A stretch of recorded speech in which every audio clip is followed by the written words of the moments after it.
I was doomed scrolling on the clock when a thread on Reddit caught my eye. The title read, "Exposing the Best Company to Work For. It's a Trap." Reading the description, my eyebrows twitched. It looked suspiciously familiar. Just yesterday, I called an all-hands meeting to ask if anyone had issues with the company perks. That's when the new intern, Chloe, stood up and declared, "I think our benefits are trash. If you want to be a human-centric company, you should provide free housing and food. Oh, and a private driver to pick us up and drop us off every day." I was literally paying them a combined housing and transport stipend of $1,500 a month. That is more than enough to cover rent and a Metro card in this part of the city. So I shut that shit down. I told her, "Fine, you guys can choose between company-provided housing or the cash stipend." I told them to get their shit together, agree on a decision, and email me. I didn't expect the little brat to run to the internet that same night. Update: the boss had a mental breakdown. She's threatening to cancel our housing stipend. Avoid Lumina Corp at all costs. Seeing those words, I knew for sure the poster was Chloe, the new intern, because Lumina was the name I gave my company. The thread was blowing up with comments. User 1: "Holy shit, Lumina. My friends and I are dying to work there. I heard they have a 4-day work week." Chloe replied, "You're so naive. 4-day work week just means you slave away until midnight every day. Stay woke." User 2: "No way. Lumina is famous for their perks. My job gives me $50 for travel. Lumina give it's like $500. Chloe argued back, "Use your brain. What if you live far away? $500 looks like a lot, but it doesn't buy back your wasted time." The idiot actually convinced the guy. He replied saying she made sense. Then someone else commented. User 3: "I heard a rumor the owner of Lumina is some trust fund baby. She's just playing business for fun." I don't know where they heard that, but they weren't wrong. My family is rich. Filthy, disgusting. Succession level rich. I could literally lay in bed and rot for 10 lifetimes and never run out of money. I was just bored out of my mind. So I started this company. Honestly, I never cared about scaling or IPOs. I just wanted to create a chill, human-friendly workplace. So I made the benefits insane. Work 2 days off 1 day, work 2 days off 2 days. It averages out to a 4-day work week. On top of that, the housing and transport stipend is over 105 cents.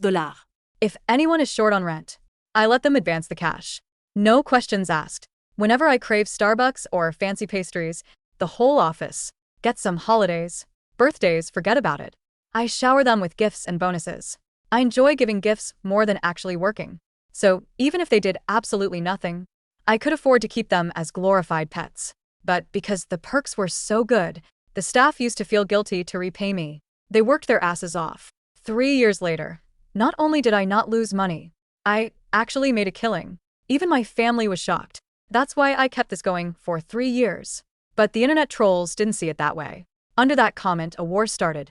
User 4: "Oh, a trust fund princess. She probably can't manage a lemonade stand just LARPing as a CEO." User 5: "The only reason that company hasn't folded is daddy's money." User 6: "No wonder the perks are good. It's a trap.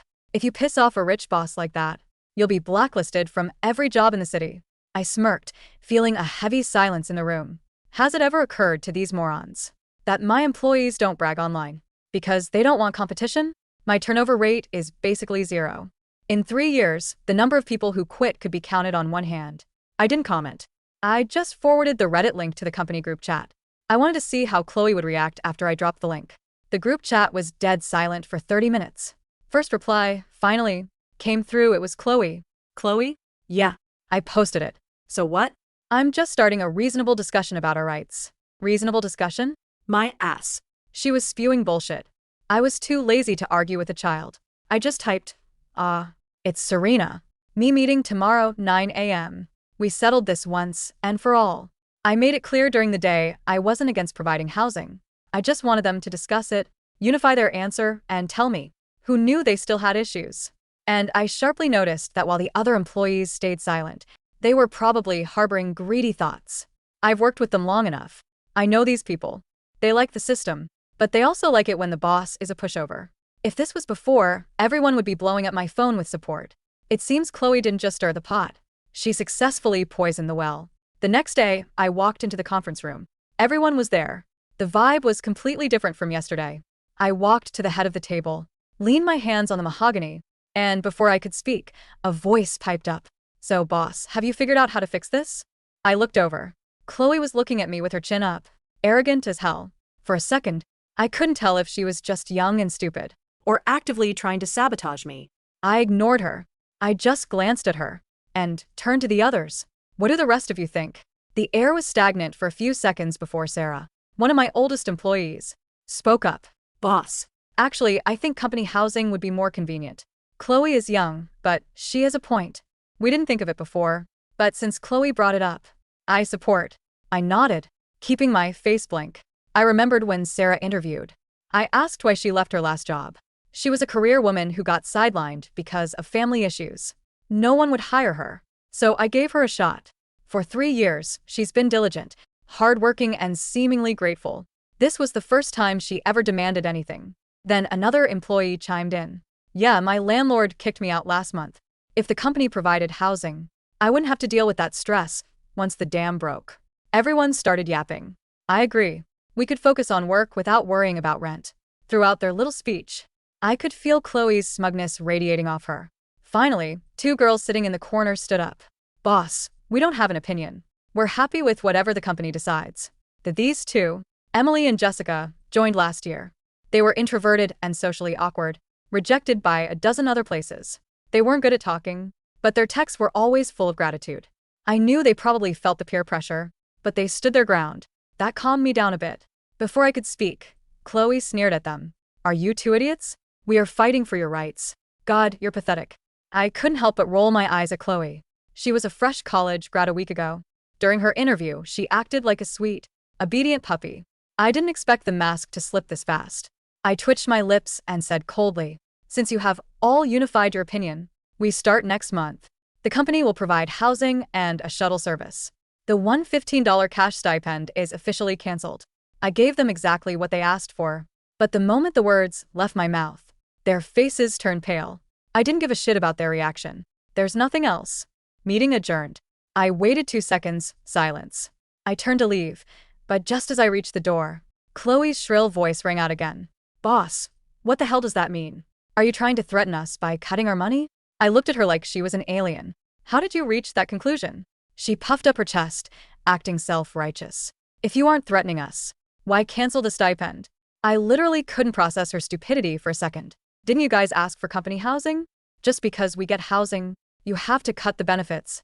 Aren't you a trust fund baby? Why are you being so stingy? Hearing the accusation in her tone, I almost laughed. Out loud. If I didn't understand her game by now, I'd be a total moron. I scanned the room. Everyone else had that same greedy look on their faces. So, after all this drama, it turns out they wanted to have their cake and eat it too. They wanted the $20,500 cash and free housing and a driver. In what fantasy world does that exist? If they won't respect me, I don't need to pamper them. I grew up with a silver spoon. Even my parents never made me feel this frustrated. Now I'm the boss and I have to watch my employees' moods. Make it make sense. I threw the contract in my hand onto the table with a loud thud. You want free housing, a driver, and the cash? Are you guys naive, or do you think I'm stupid? You've worked at other places. Tell me which company treats you better than I do. And now you're letting an intern play you like fiddles. It's laughable seeing me actually get angry. The older staff looked guilty. I guess I was too nice for too long. They forgot I have a temper. The others shut up. But Chloe was a classic case of newborn calves. Don't fear tigers, she kept barking. It's just 1/500. Do you have to be such a bitch about it? You don't need the money anyway. Or is your rich girl identity fake? I didn't know where her malice came from. Maybe she was just young and dumb. Or maybe she was jealous. Either way, she was irrelevant to me. I didn't need her approval. And I certainly didn't need to explain myself. I gave her a death stare and concluded, since you aren't genuinely looking for better welfare, this discussion is over. Everything stays the same. I am no longer accepting requests. I locked eyes with Chloe. Instead of wasting time stirring up shit, you should worry about passing your probation. If you fail, the best benefits in the world won't mean a damn thing to you. Don't fire people lightly. But with her attitude, she was already on my blacklist. Chloe's face turned ugly. She got the hint.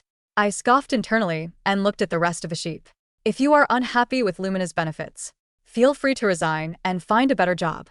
I won't stop you.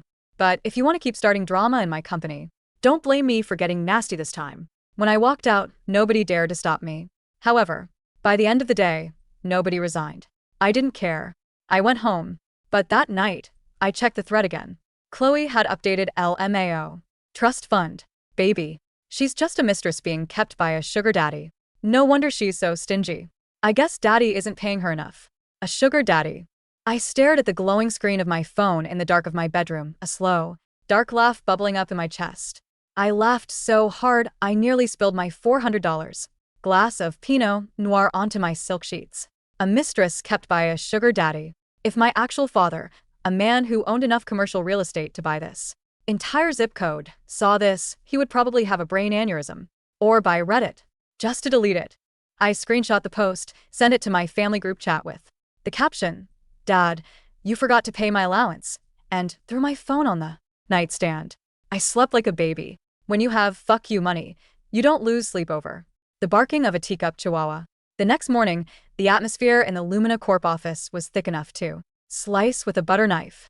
I walked in at 9:45 a.m., holding an iced matcha latte, my heels clicking rhythmically against the polished concrete floor. Everyone's eyes snapped to their monitors. The rapid clacking of keyboards echoed through the open floor plan. They were trying too hard to look busy. I headed straight for my glass-walled office, but not before I caught sight of Chloe. She was lounging in her Herman Miller ergonomic chair, which I paid for, smirking at her phone under her desk. She didn't even pretend to work.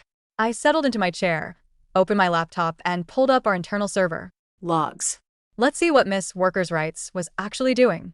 It took my IT guy, Marcus, exactly 3 minutes to grant me background access to her company laptop. I watched her screen in real time. She wasn't drafting the marketing copy she was assigned. She was on Reddit, typing away on her viral Thread. update, she typed. The sugar baby boss tried to intimidate me today. She Threatened to fire me, but she won't. She knows I have leverage. If she fires me, I'm going to the Department of Labor and exposing her entire fake operation. Leverage? I raised an eyebrow. What leverage could a 22-year-old intern who still used her college email for Netflix possibly have on me? I picked up my desk phone and pressed the intercom. Chloe. My office. Now. Through the glass, I saw her jump. She slammed her laptop shut, whispered something to Sarah, who looked incredibly uncomfortable, and strutted toward my office like she was walking a runway. She pushed the door open without knocking. You wanted to see me? She didn't bother, hiding the condescension in her voice. Sit. She dropped into the chair opposite my desk, crossing her arms. If this is about yesterday, I already told you. I'm just voicing the concerns of the team. You can't penalize me for organizing. Organizing, I repeated, tasting the word. You've been here 3 weeks. Chloe. In that time, you've submitted exactly one deliverable which had 3 grammatical errors in the first paragraph. I'm not bringing you in for organizing. I'm bringing you in for your probation review. Her smirk faltered for a fraction of a second. My probation review isn't for another month. I expedited it, I said smoothly, sliding a folder across the desk. Because your performance is abysmal. This is retaliation, she hissed, her voice going shrill. You're just mad. Because I exposed your little arrangement online. I know you're not a real CEO. Nobody runs a company like this unless they're laundering money for a rich guy. I leaned forward, resting my chin on my hands. I want you to listen to me very carefully, Chloe. I am giving you a formal performance improvement plan. You have 1 week to complete the marketing analytics report for the Horizon Project. If it is not done to standard, you will be terminated for cause. Do you understand? You can't do that. I just did. I tapped the folder. Sign the PIP. Or resign right now. Your choice. She glared at me, her eyes darting around my office, as if looking for hidden cameras. You think you're so smart. I'm not signing shit. And if you fire me, I'm going to ruin you. I have 50,000 upvotes. BuzzFeed already reached out to me. I'll dox you, Lumina Corp, and your little sugar daddy. I smiled. A genuine, bright smile. Chloe, if you don't sign it, it counts as a refusal to perform your duties. That's immediate termination. She snatched the pen from my desk, scribbled a messy signature on the paper, and threw it at me. You're going to regret this, she spat, storming out of the office and slamming the door so hard the glass rattled. I carefully placed the signed document into her file. She had just locked herself into a trap. Over the next few days, the office divided into factions. Sarah and a few of the older employees kept their heads down completely, avoiding me. They were acting like beaten dogs, realizing they had bitten the hand that fed them, but too cowardly to apologize. Emily and Jessica, the two introverts, were the only ones who acted normal. In Fact, Emily actually brought a box of artisanal donuts to my office on Wednesday. We saw the Reddit thread. Emily mumbled, staring at her shoes. Jessica recognized the username. We know it's Chloe. We just wanted to say we don't believe any of it. And we really appreciate our jobs. I softened. Thanks, Emily. Don't worry about it. Just keep doing your work. Boss, Jessica chimed in from the doorway, her voice quiet but sharp. You Should know. Chloe is trying to get us to sign a petition.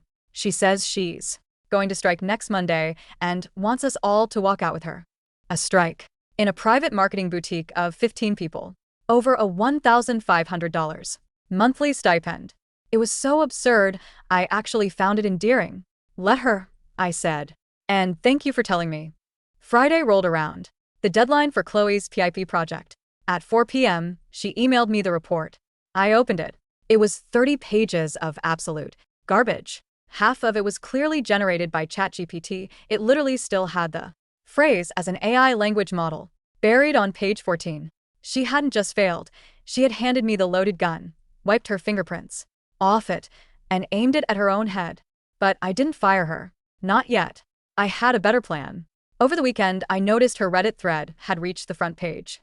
She Had posted a massive update, announcing that on Monday at noon, she and the entire staff of the Toxic Sugar Baby Company were staging a mass walkout. She Even posted the street name of our building. The internet ate it up.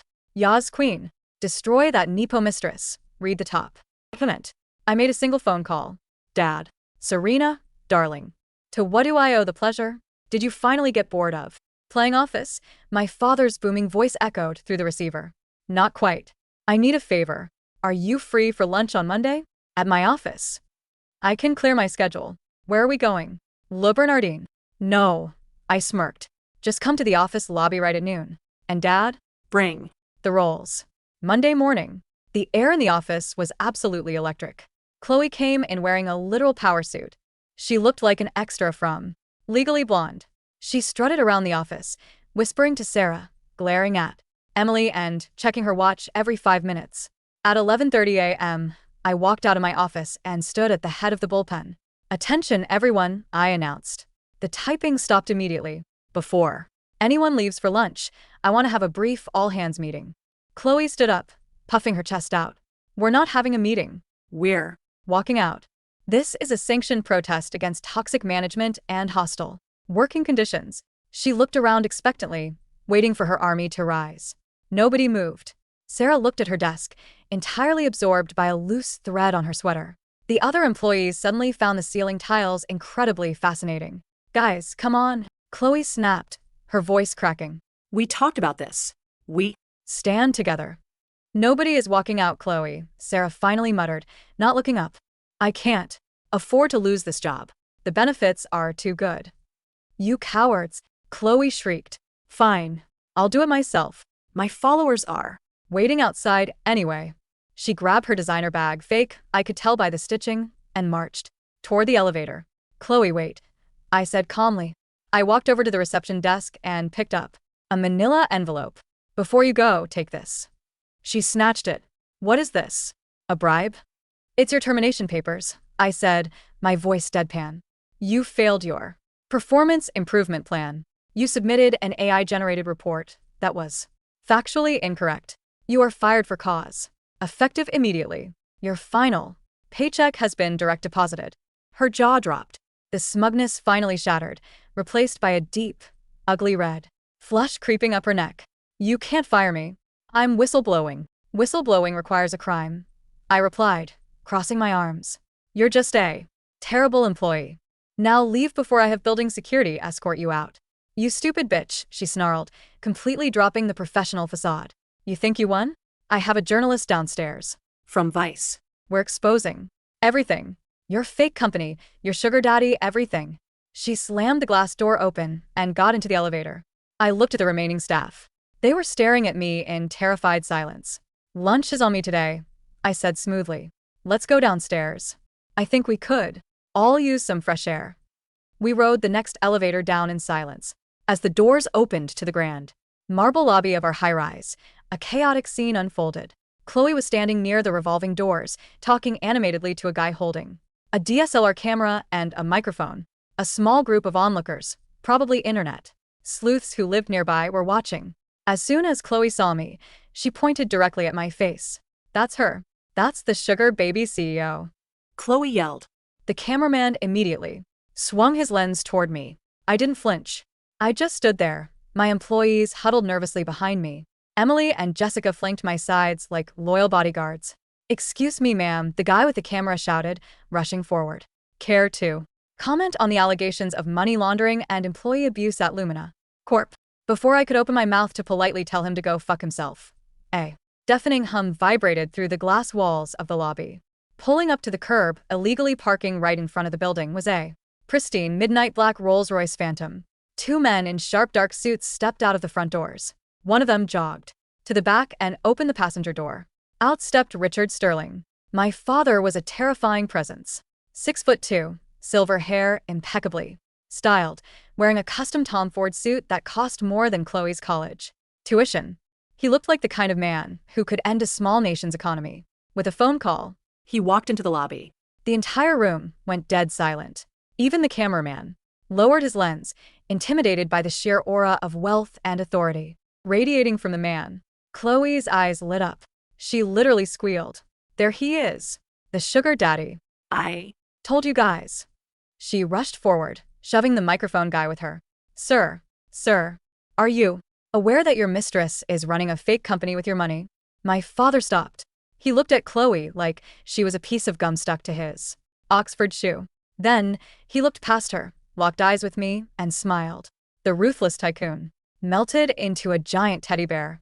Serena, sweetie, he boomed, ignoring Chloe entirely. He walked right past her, wrapping me in a massive bear hug. Look at you. You look exhausted. Are you eating enough? I'm fine, Dad. I laughed, hugging him back. The silence in the lobby was absolute. You could have heard a pin drop. I pulled back and looked over at Chloe. Her face had gone completely slack. The color drained from her cheeks, leaving her looking like a wax figure. Dad, the cameraman squeaked. My father turned around, finally acknowledging the insects in the room. He raised a perfectly groomed eyebrow. Yes, Dad. I'm Richard Sterling. This is my daughter, Serena Sterling. Who the hell are you, and why are you shoving a camera in her face? The cameraman physically recoiled. Sterling. Everyone in the city knew that name. It was on half the skyscrapers downtown. She. The cameraman pointed a trembling finger at Chloe. She said. Chloe couldn't speak. She looked like she wanted the marble floor to open up and swallow her whole. The sugar daddy wasn't a sleazy old man keeping a mistress. He was literally my father. The trust fund rumor was true, but the malice behind it had just imploded in the most spectacular, legally actionable way possible. My father's eyes narrowed as he looked at Chloe. He didn't need me to explain. He was a shark, and he smelled blood in the water. You're the intern, my father said, his voice dropping an octave, turning cold. And dangerous. The one posting defamatory libel about my daughter on the internet. Chloe took a step back, shaking her head. I didn't. My legal team pulled your IP address this morning, my father stated calmly. As well as your employment history. Did you know she was fired from her last 2 internships for attempting to extort her managers, Serena? I blinked. I actually hadn't known that. Really? Wow. She's a professional. Victim. Not anymore, my father said. He looked directly at the cameraman. Are you recording? Why, yes, sir. Good. Post this. Miss Chloe, whatever your last name is, you have officially defamed a member of the Sterling family. You have falsely accused Lumina Corp of federal crimes. You have 24 hours to delete your posts and issue a public retraction, or my attorneys will sue you into absolute oblivion. We will take your savings, your future earnings, and whatever cheap car you drove here. In. Do you understand? Chloe burst into tears. Real, ugly, hyperventilating tears. She turned and sprinted out of the lobby, pushing past the onlookers, leaving her fake designer bag on the floor. The cameraman awkwardly lowered his gear. Have a nice day, Mr. Sterling. He bolted in the opposite direction. My father dusted off his cuffs. Well, That was dramatic. Are you ready for lunch, kiddo? I looked back at my employees. Sarah was practically hyperventilating. Emily and Jessica were grinning from ear to ear. Dad, I said, do you have room in the car for 2 more? My father smiled. Always. I turned to the girls. Emily, Jessica, you're coming with us. We're going to La Bernardine, my treat. Their eyes went wide, but they eagerly scrambled forward. As for the rest of them, I looked at Sarah and the older crew who had silently backed Chloe's coup, hoping to squeeze me for more cash. The rest of you, I said, my voice losing all its warmth. Your lunch break is 1 hour. I suggest you spend it reflecting on your employment contracts. if. Anyone is unhappy with the compensation at Lumina, I expect your resignation. Letters on my desk by 5 p.m. I turned on my heel and walked out the glass doors, the midday sun catching the chrome of the Rolls-Royce. Nobody resigned at 5 p.m. In fact, over the next few months, the productivity at Lumina Corp skyrocketed. Sarah and the others worked like their lives depended on it. They realized exactly how close they had come to losing the lottery, and they never asked for another thing. The $1,500 stipend stayed, but the sense of entitlement was gone, replaced by a profound, terrified respect. Chloe's Reddit account was deleted that very afternoon. A few days later, a highly detailed, deeply humiliating apology was posted on her LinkedIn, begging for forgiveness from Lumina Corporation. I heard through the grapevine she had to move back in with her parents in Ohio because she was blacklisted by every major firm in the city. Nobody wants to hire a self-proclaimed whistleblower whose whistle is made of lies and pure incompetence. I promoted Emily and Jessica to senior associates. They were quiet, but they were fiercely loyal, and in the business world, loyalty is the one thing daddies money can't buy. As for me, I'm still running Lumina Corporation. I still work my 4-day weeks. I still buy the office fancy pastries when I crave them. But I'm not playing business anymore. I'm running it. And the next time a new hire decides to test the waters, they'll find out very quickly that the waters are full of sharks, and I own the ocean.